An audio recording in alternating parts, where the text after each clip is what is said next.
Hi, I'm Dr. Matthew Norton, the founder of People Plus Purpose, and this is the Truth Behind Dentistry podcast. And today, my guest is Dr. Peter Auster. Dr. Auster completed 12 years in leadership at the American Academy of Cosmetic Dentistry and is a fellow of both the International and American College of Dentists. He's been named a leader in continuing education for Dentistry Today magazine for the past 8 years. Dr. Auster is founder and past president of the Greater New York Academy of Cosmetic Dentistry and has lectured from Portland, Maine to Portland, Oregon, and internationally on complex cases, aesthetic dentistry, and now AI and imposter syndrome. Dr. Auster takes great pride in being named an AACD Humanitarian of the Year, and 2024 marks his 13th year doing volunteer dentistry abroad. He's also proud to be a catapult educator. Welcome to the podcast, Doctor. Thank you so much, Matthew. Nice to meet you. Yeah, it's good to meet you as well. And as we chatted briefly, you're on the back end of a lot of presenting, so I feel honored that you could make the time to join us for this conversation today. You've done a lot. You've, I'm not saying that you're old. You're about probably my age, so that can't be old. But you've been in the world of dentistry for a long time. You've been in the world of dental education for a long time. So I always love to hear what it is that really kind of keeps driving people. How are you so invigorated as you keep moving forward? Well, what's interesting for me is that I've only been invigorated for a short period of time. Ah, So if you had asked me before the pandemic or maybe a few years before that, when I wanted to retire, I would say the next year. okay. And then somehow the pandemic turned me around, Hmm. and suddenly I don't want to retire. It's kind of mind-boggling. I'm kind of loving what I'm doing more than I ever was in dentistry. And every day is a challenge and every day is kind of fun. So as long as I'm enjoying what I'm doing, I'm going to keep doing it. So what do you think happened there? Was that like a temporary major slowdown or stoppage of certain things and made you see differently, reconsider what you actually could love about this more, or what would you say? I think I got to think a little bit more about what I do and what's good about it and why it's such an awesome place to be. And that's really helped a lot. I'm more confident in myself and my dentistry than I've ever been. I have a wonderful laboratory that I work with, and dentists should never downplay their laboratory because they're the people that make them look good a lot of the time, as well as their staff. I have a fabulous assistant now. I have a great staff. I don't manage my office anymore. We may be talking about that in a little while, and that changed things for me. And I just enjoy every day. It's all good. Yeah, that's great. So, and I think this is an important topic. I mean, we're kind of didn't know we'd get quite, exactly into this piece, but I think that your experience, whether it was pandemically something that shifted there, but to end up in a place of, after years of doing something, to either lose the joy, maybe some people who are listening to us have never quite located the joy in their dentistry. Um, what would you say if you now looking back on the backside of kind of recovering that passion that led to your losing sight of it, of thinking like, okay, next year I'll retire? I think ever since I've been lecturing now for about 12 years, and that really made me feel much better about what I do. And there are a number of things that make me feel good about what I do these days. I brought them up a minute ago. But burnout in dentistry is huge. And when I lecture people, I can talk about other topics and they're interested, and I try to make it a lot of fun, and I think they find it fun also. But when I start talking about burnout and unhappiness in dentistry, the whole room starts to listen. It's pretty mind-boggling. And I ask them reasons, and the reasons that I hear are very similar from different people in different venues. And insurance has a lot to do with it. It has to do with finances. Of course, everyone's finances are tough, but in dentistry right now, inflation may be worse than any place else or in a lot of other places because everything else is going up. Rent is going up. Everything else about our lives is going up, but insurance payments are going down. And that's a real problem because people have financial issues in every field. Who comes into a dental office? People come into a dental office, they're very anxious for the most part until we've trained them not to be. And those aren't the best periods of time to see people, to spend time with. So if you're seeing 10 patients a day and all of them are anxious about coming, how does that make your day? It's also a fact that most dentists have, not most dentists, I will say this as a fact, all dentists have Mm, not had any training in practice management. So mm. they've got two careers. They're doing medical work on patients, but they have a totally second career of running a practice, getting people through the door, paying their staff members, trying to deal with everything else that keeps a practice going, and it's difficult.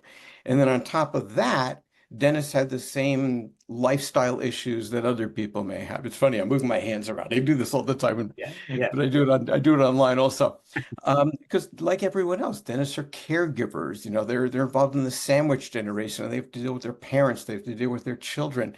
And all of those things make their lives difficult. So there's a question, if you can't change those, how do you change the dental aspect? And that's one of the things that I love to talk about. yeah. I love that. I think that is such an important topic. And it always has seemed to me to be an unfair expectation that you would have a healthcare professional, a small business owner, be able to be a master of all the information, all the knowledge to deliver, to have all the technical skills developed and perfected sufficiently to provide to meet people's needs, and then have to know how to run a business, and then how to know how to be a leader of people suddenly, when often for the majority of dentists I meet, which is part of what gives me a job actually, but the majority of dentists I meet they are ill-equipped on that leadership front, and suddenly there's all these people here,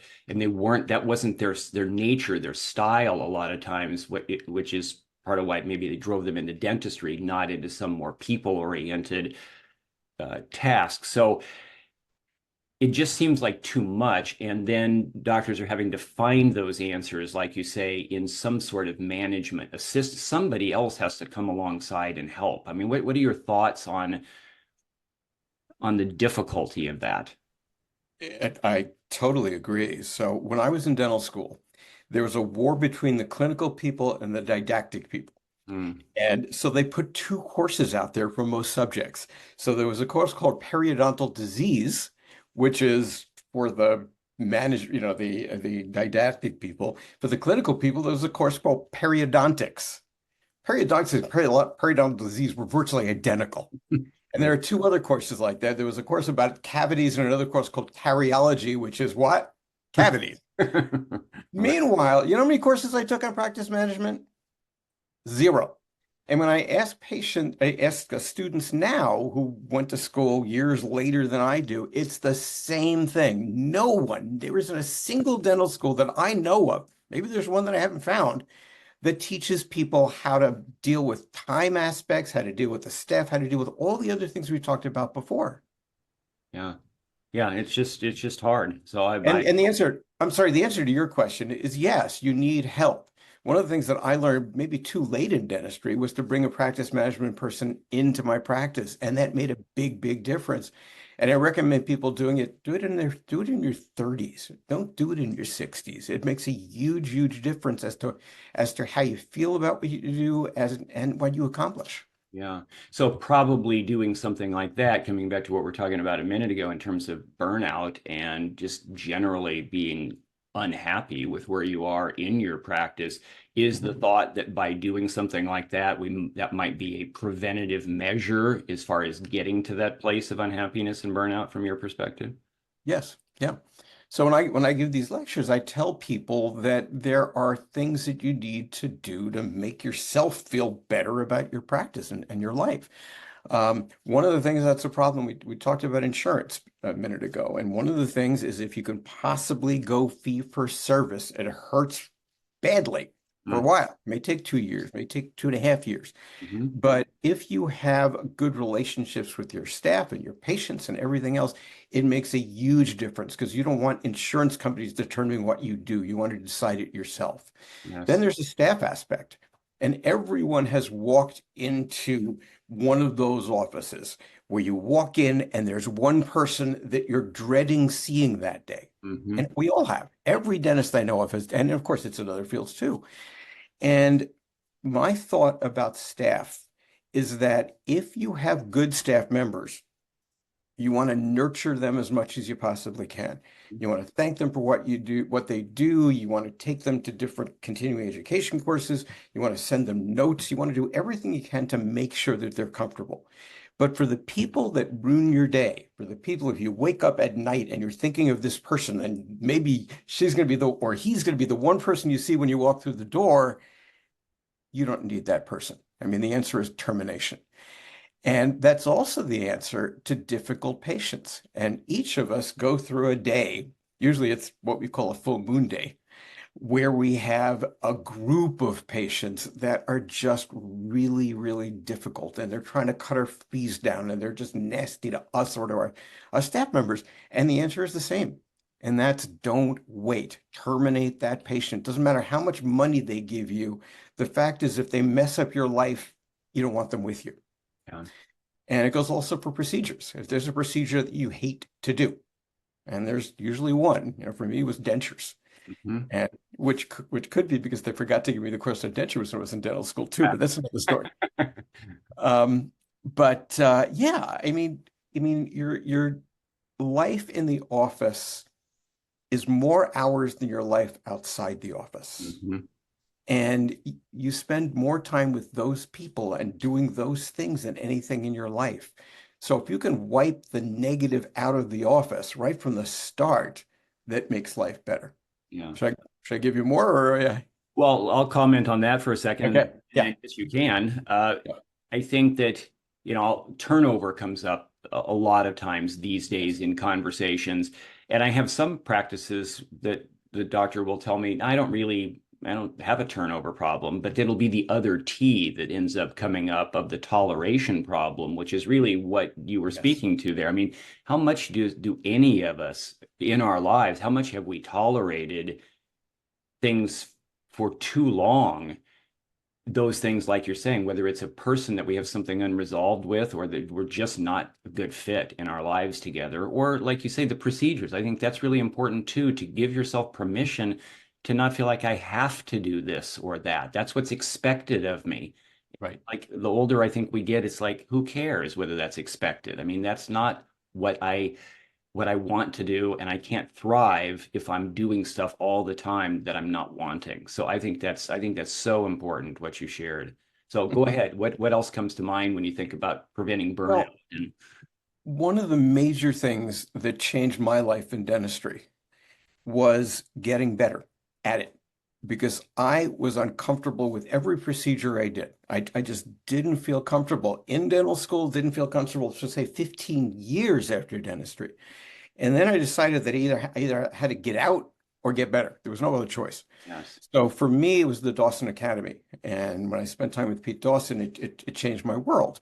It doesn't have to be Dawson. Dawson's still around. He's not sadly, but his academy is still around. But Pankey has become really big again. Spear is amazing. Coys is a great group. It doesn't matter who you go to see.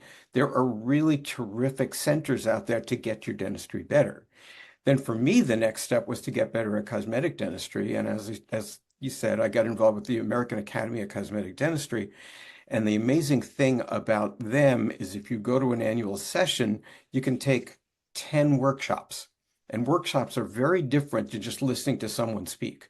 Workshops are amazing when you're actually doing the work with the best new materials and the best people teaching you. It just makes your whole life different. And it's also a matter of learning new things.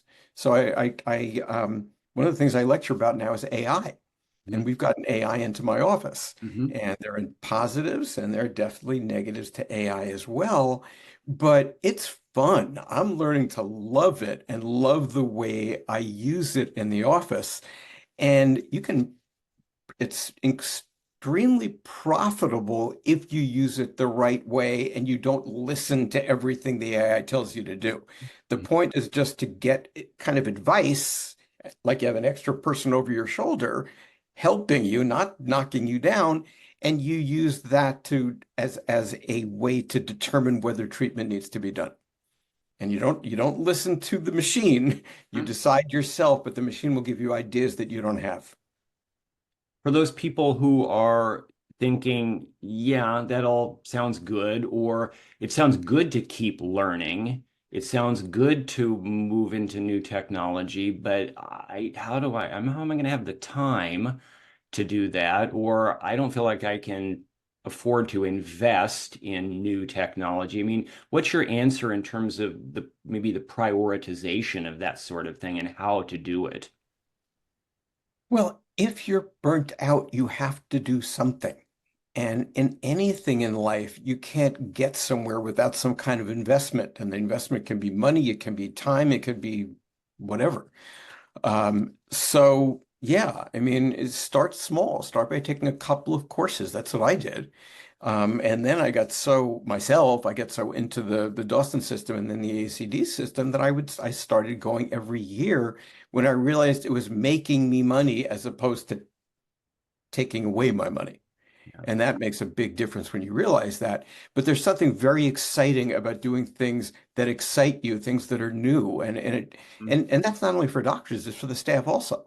So Right. when staff members learn how to do scans and you learn how to use the scanner itself or to use digital imaging, there's so many things that they can do because their lives get bored too. Right. Right. And if you have a whole bunch of burned out people, then it becomes far worse. And it's your job as the owner or the manager to try to make their lives more interesting, fun, and challenging as well. Yeah.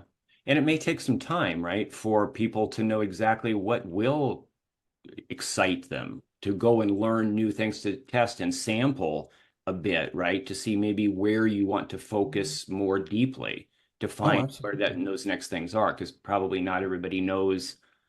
If you were to ask them what more would you want to learn, what would you want to do differently, you probably get many blank looks like, I don't know. I don't really know what that is. So experimenting is likely part of what people are going to have to do, I think. Oh, absolutely. And also a lot of people, and this goes through staff members and also dentists, are reticent to try new things. And Yeah, then there are others who are gung-ho right from the start. right. And you got to take advantage of the ones who's gung-ho from the start. And once they master it, if they're excited about it, they can kind of bring the other people with them.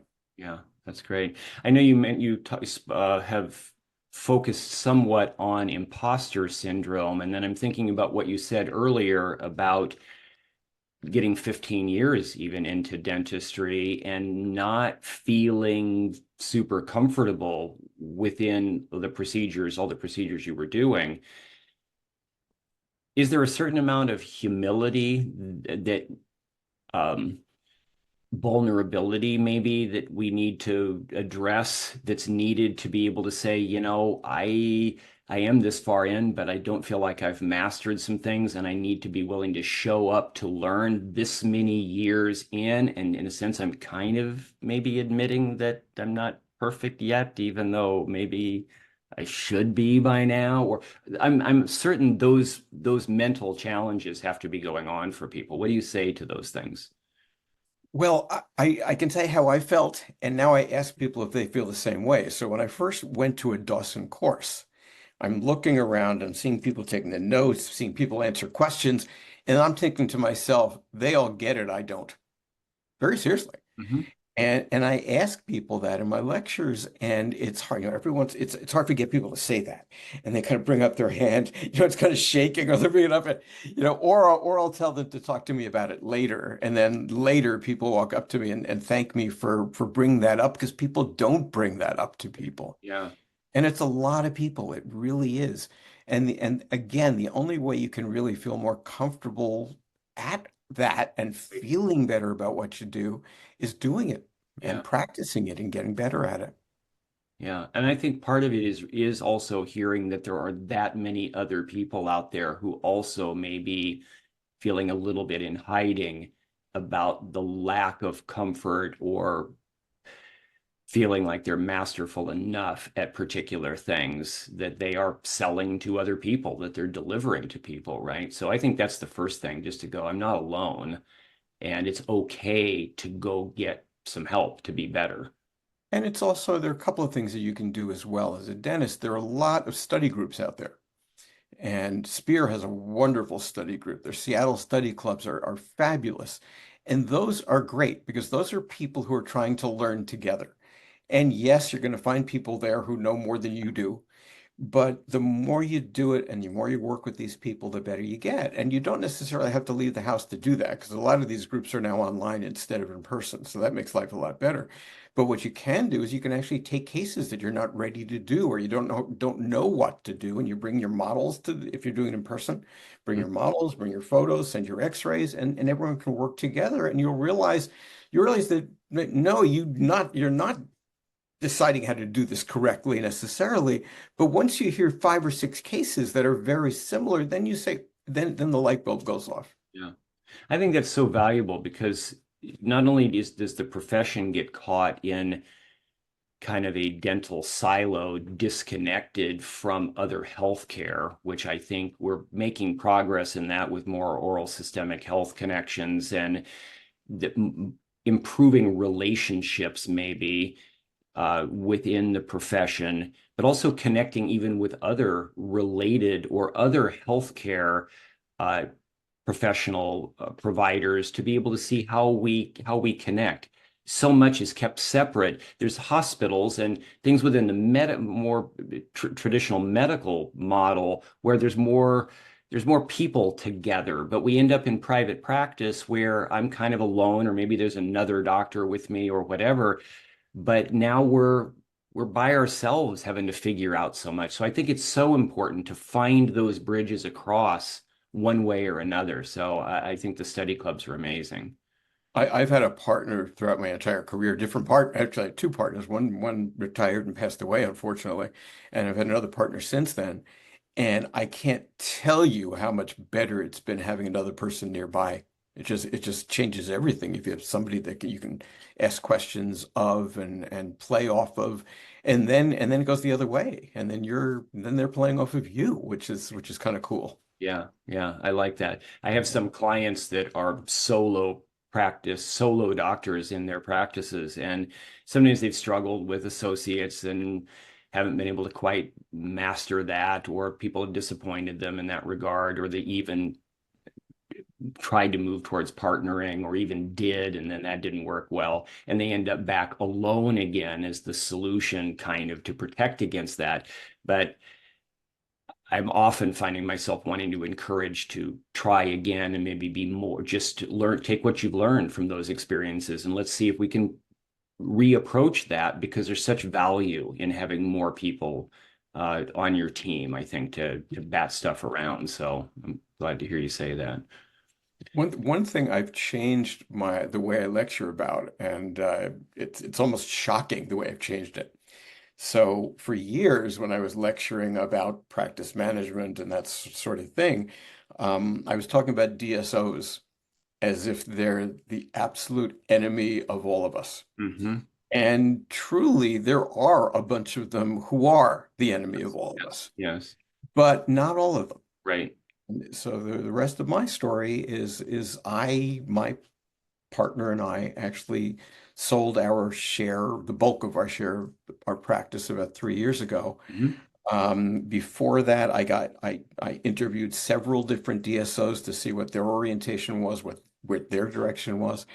And there's one thing you should always do if you're doing that. So for somebody who has to deal with, the doctor on one side and the management on the other, someone who just hates one of them, Right, right, if it's the doctor part of it, it's time to get out, right, but right, or learn something else. right.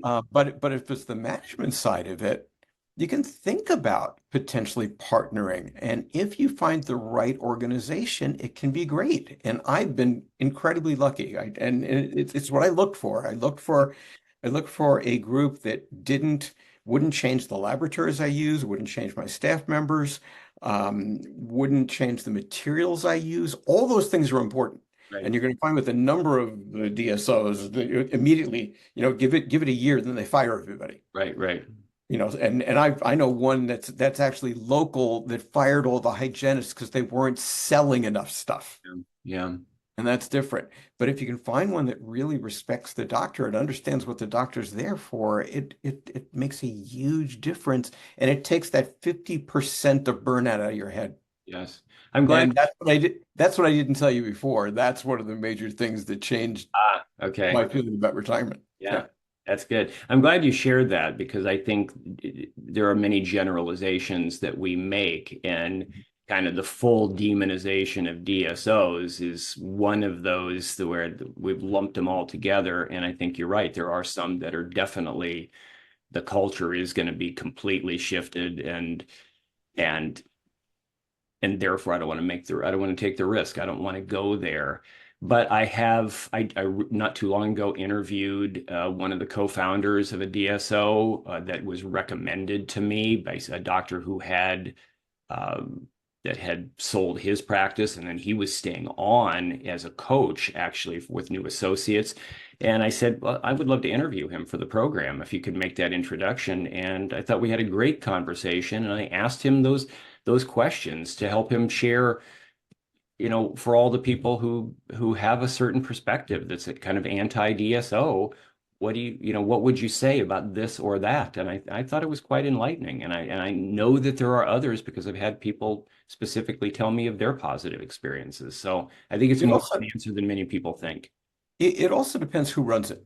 If you're talking about an organization that's run purely by financial organizations, then Yes. you got a problem because that's the same thing that happened to us with insurance. I mean, if you Right. remember, one of the major insurance carriers was purely dentists in charge of the company, and Right. when they left, that particular insurance company went haywire, and Right. it's going like that for Right. for dentists. Um, but if there are people in the organization, or more importantly, people that own the organization who are dentists and caring good dentists, that makes a huge, huge Yes. difference. Yeah. Yeah. I think once anything becomes more corporate, I Mhm. mean, there's always people still within organizations who are doing things for the right reasons and really trying to help people, but the people at the top of major corporate organizations often get very distant from the end users that are being served, and it's just like I don't care about those. I don't care about that anymore. We're just looking at the bottom line. We're just trying to make money and please stockholders and all of that. And so I think that is a key distinction there. Mhm. Um, is there more that you would want to say about digital dentistry, dental AI? I know we mentioned it. Is there more that would be meaningful for you to share? Well, there are a number of things that I've learned, and here's something that I don't think I've ever heard from someone before, and it bothers me in a way.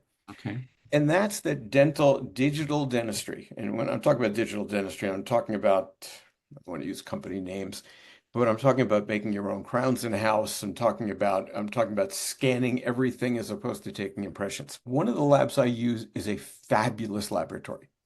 And the people there have been around for a while, and they're very honest with me. Hmm. And they still tell me that they've got 5 scanners in house. They scan everything they do just about, Hmm. but they still think that impressions are better than a scan. Hmm. And nobody is saying that, which is why every young person out there, the minute they get their own practice, they need a scanner. Scanner's got to be the first thing they get. Right. Um, and it doesn't save you money. It's not, they used to think initially that it would save you money because there's no impression material. It's not true. It's not true. There are a lot of costs involved with scanning, and the companies that own the scanning companies are trying to get their hands on you as well. So yes, digital dentistry is wonderful, and I do a lot of digital work. But when I'm doing very, very large cases, I'm still taking those silly impressions and using retraction cord and everything else because on big cases, and for me, only for me, veneers and cosmetic dentistry still comes out better and comes out more accurately, which doesn't make sense really, Right. because you would think that digitally that everything would be perfect, but there's still a human being that judges the margins. Yeah.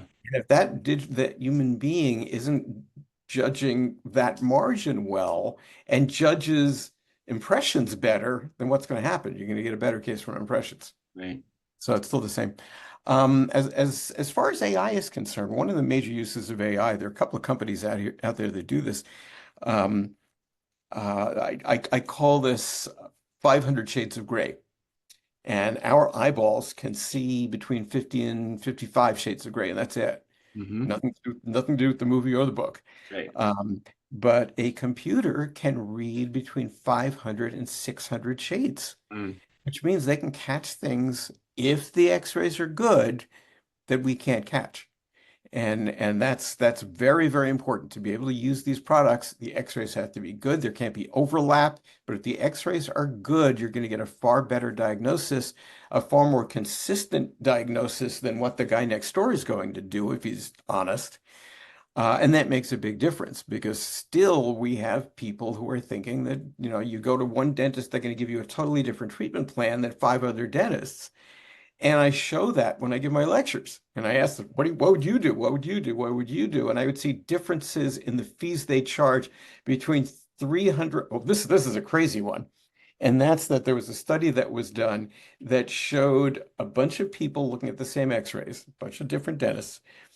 The high price of what they thought the x-rays would tell them to do was $300,000. Hmm. Okay. The low price for the treatment plan was 300. So it'll show you just pretty crazy stuff out there. And we can get in trouble for that. Yeah. Years ago, there was a Reader's Digest article. People remember what Reader's Digest is, Mm. that destroyed dentists because that's what it did. It went from office to office to office. And if someone came out with a expensive treatment plan, it vilified those people. Right.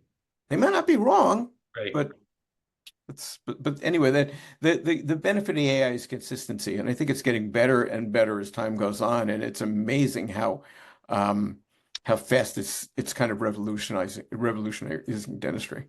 Yeah. So I think in that last little segment there, we covered both where the humans doing maybe older approaches are have more favorable outcomes sometimes. And then we also went to how the advanced technology sometimes will help us have better outcomes and be able to see more, which then makes me think about, all the different people who are saying, what's AI going to replace? Various people in different professions. What will I be replaced? And which makes me think even more about the elements of humanity that machines will never replace. What is it that we bring to our engagement with anybody in the service we're providing and the relationship that we're having that is truly a human element? And how can we get better and better at those things? Mhm. And then maybe how do we get better at knowing how to incorporate AI and other technology that can save us time and is more accurate about certain things? And certainly both of those are good reasons. But maybe we could use that to free ourselves up to become even more masterful at the human engagement that will never be replaced by machines. So Right. I just think that's a meaningful way of thinking for people moving forward, that we're not going to abdicate that in favor of things that maybe are more machine replaceable. So, Totally true. yeah, as we wrap up, any last thoughts that you want to share? Anything that I didn't ask or didn't invite you to share that you would like to?